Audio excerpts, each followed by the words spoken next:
Yo, what is up, everybody? So we're going to take a little bit of a walk down memory lane back into the playtesting of set 1.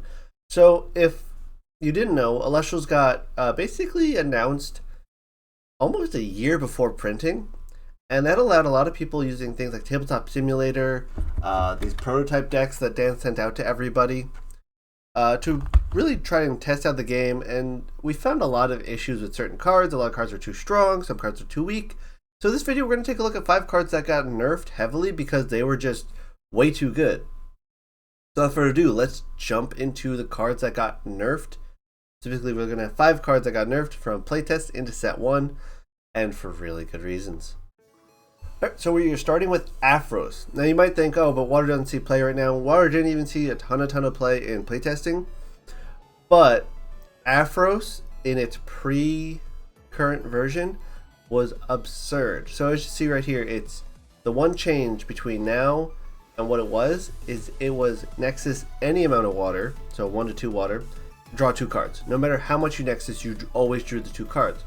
So what happened is you play Poseidon, you play Afros, you Nexus 1 from Poseidon to Afros, and then you Nexus the 1 back to Poseidon, draw 2 cards, allowing you to replace both your Poseidon and Afros in hand, and if that Afros stays in play, then you just every turn draw 2 for free.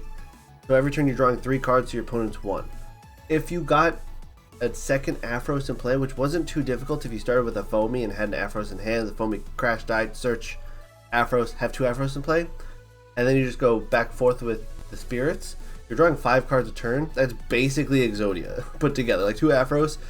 I never lost a game with pre-nerf Afros if I got 2 into play. And the janky thing with that is I was playing like weird decks like King Combo where the idea was to get 2 Crackings into play. That deck won mostly by just playing 2 Afroses, loading them up with Spirits and drawing a bunch of cards, protecting them because I'm drawing all these extra cards, and then just nuking my opponent with a bunch of Nexus damage and water. Makes everything like Trident Poseidon, which is really, it's not a consistent combo, but it's used so much because of how powerful it is, super consistent. Like, Afros, if Afros doesn't change, water would be a significant force in the meta. I'm 100% sure of that. Right now, it's okay. So yeah, pre-nerf, this Afros was actually insane.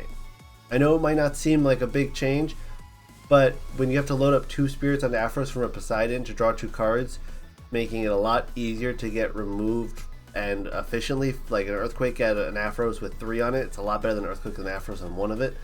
So it actually made a huge difference. But yeah, it might not seem like much, but this card was actually insane when it was just Nexus 1, draw 2.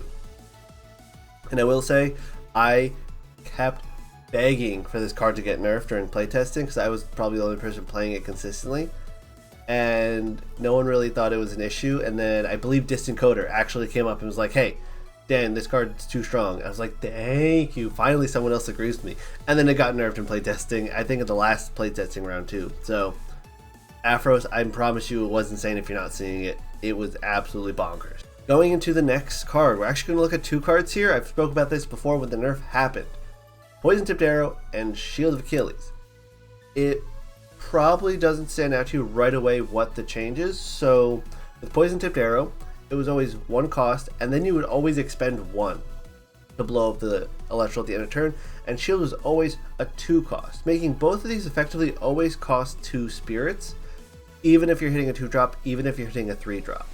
Part of what made 2s and 3-drops early in playtesting not viable was how efficient these cards were, so they became more expensive to cast. Shield is now 1+1 for every enchantment cost of the bounced Elestral, meaning if you're hitting a 2 cost, you're going down a Spirit. If you're hitting a 3 cost, you're going down 3 Spirits or 1 Spirit basically to the cost of the Elestral. Poison Arrow, same thing. You're always going to be losing out on Spirits to the cost of the Elestral by 1, but you get the card advantage of destroying it or bouncing it with the Shield or Poison Tipped Arrow. So it got nerfed to, be a little bit more or a little less efficient on the player casting it to allow players to go bigger without being as threatened by Shield and Poison Tipped Arrow. Because if you're going into like Pantera and your opponent always can out it for 2 costs with a Shield or a Poison Tipped Arrow, why are you ever going to go big? If you're going into any 3-drop and they can just go, oh, I'll Shield it, Poison Tipped Arrow it, and be gaining Spirit advantage and card advantage from that trigger, it just means you never play those cards. So we had a nice big nerf, and even with the nerf, shield and poison arrow are still pretty staply in the game. You see a lot of them floating around. A little bit less on shield nowadays, but both of them see a lot of play, and they saw even more play. Like, they were always a 3 of each auto include in every single deck because of how strong they are. Now some people don't even run poison tipped arrow. So it was a big nerf. It was a very relevant nerf. This was very important. Even if it's not a huge nerf, it was very important to make sure that larger Elestrals are a little bit more viable than they were. And this kind of helped that. Next up, this is a card that you might not have even seen the original prototype version of the card, because we never actually play tested with the original prototype of this card, because it was that broken that it didn't even get into the hands of the Tabletop Simulator people or anyone else trying to playtest the game, because of how broken it was at the start. And that was Titanostock. Now this might look innocuous. It's a 2/5 that lets you see your opponent's hand. That might not seem off the bat insane as I'm making it out to be. But imagine going first. You play Titanostock with a 5 defense body. 5 defense, as many of you guys know, is very powerful. Very, very good. Very, very strong. It's likely only to be removed by like an Earthquake or a Boom Bat or an ability. You're not usually attacking over 5 defense on turn 1. And it lets you see your opponent's hand at all times. So, turn 1 I play Titanostock defense position. I pass turn. I can see my opponent's draw for turn, their entire hand. I know what counter runes they have, what counter runes they're going to set. They can't remove Titanostock without runes without me. At least I still know what runes you're going to have access to. They can't attack into Titanostock and then set their stuff to hide what they're setting, because attack with an Elestral, then you're in battle phase and you can't go back to main phase to set stuff. So you're only really out to stopping your opponent from knowing exactly what you're doing for 2 or 3 turns is to Earthquake it right away and then drops a leaf. Or Earthquake it and then set all your stuff in your back row so they have no idea what card exactly is what. But if they see your hand, they know what you set in each slot and know exactly what to play against. And even if it's all randomized, so they don't know which card is which on your face downs, they still know what you have access to and what you can play around. What 2-drops you might have in your hand, what you're trying to ascend into, what they need to remove. It was actually insane. And with how difficult it would be to remove at a 5-cost body, it got nerfed to this, which we play tested. And then it turns out without the defense, the card is trash. With the defense, it's broken. Without the defense, it's actually horrible. So we realized, okay, maybe nerfing the stats that much was a little too much. So we bumped the defense back up to 4, and we see the ability now costing a spirit. So now Titanostock is not a great card. So it went from probably one of the strongest 1-drops in Earth to literally garbage to slightly less garbage. And that just kind of shows you how much that 1 defense point matters, especially when you look at Ash Rabbit getting buffed 1 defense in early place testing. That 5th defense is a really important number to have, and when you have 5 defense and get to see exactly what your opponent's doing for the rest of the game, it was too much. So now we have a card that I guess you could play it. It's not going to be super relevant anymore, but it's really just you play it on turn 1, it gets to your opponent's hand, and then you know what they're on.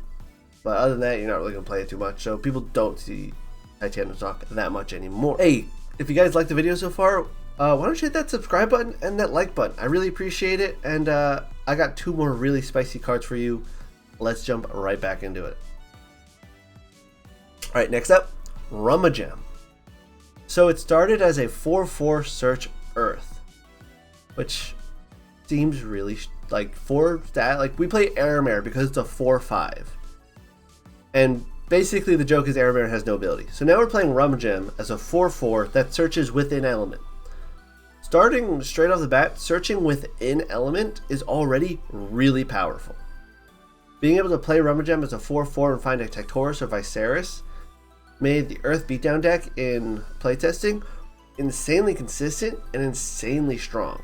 You play Rummagem, search out Viserys. You play a Fully Forest with Rummagem, you have a 5/5. Your opponent's generally not outing it. And as we just spoke about with Titanostock, 5 defense is really relevant. 5 attack is even more relevant. So now you have a 5/5 option with Fully Forest because Earthbeater runs 3 Fully Forests. And you're searched out with an element to replace itself, It's difficult to out, and it's just a good card. Like, it was a 4/4. It really made Earth Beaters super uber consistent. When you play this, you could also get a Sprouter to get Scythe the next turn.